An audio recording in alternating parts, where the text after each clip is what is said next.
Guys, come make palm butter soup with me. If you are a global girl from Liberia, say hi.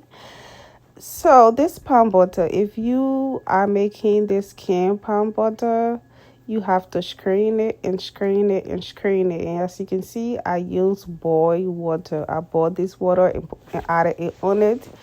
And once I had enough water, I let it sit for a while. While it was sitting, I went on to prep my meat.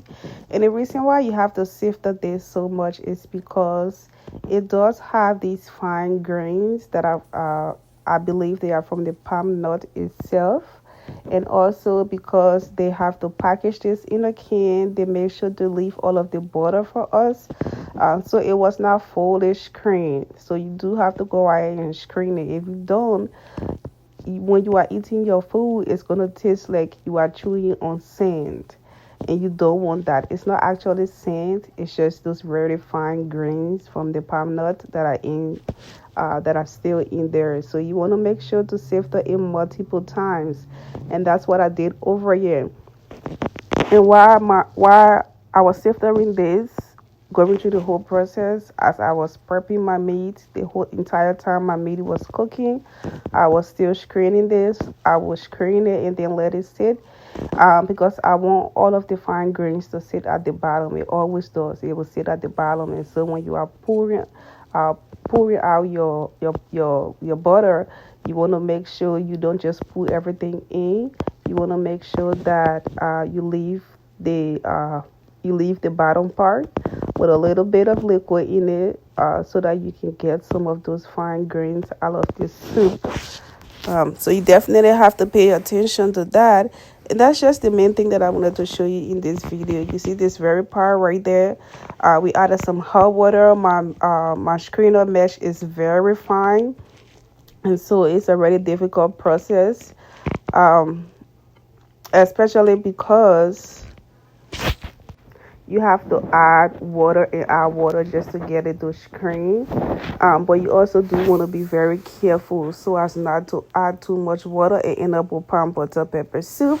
And just right over there, I was just trying to show you guys some of the stuff that we had to get rid of because it all contained that fine mesh. And you can see as I was pouring in that, there was that little part. If you notice, some of it was kind of black, and that's showing those fine grains that I'm talking about.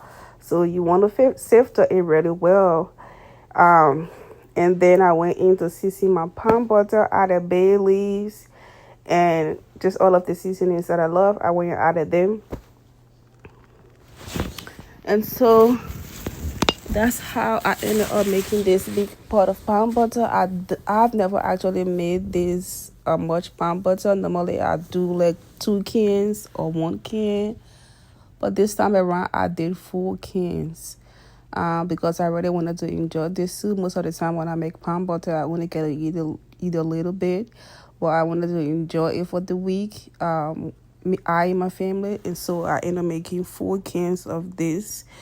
We enjoy it with fufu. We also enjoy it with rice. This is something that I always do whenever I cook palm butter. On that very first day, we will eat it with fufu, and then the rest of the days we will have it with rice. I'm actually considering eating fufu today just because I'm not feeling too well. Allergies are killing me. Well, guys, thank you for watching. Don't forget to like, share, and follow. Have a great day. Bye.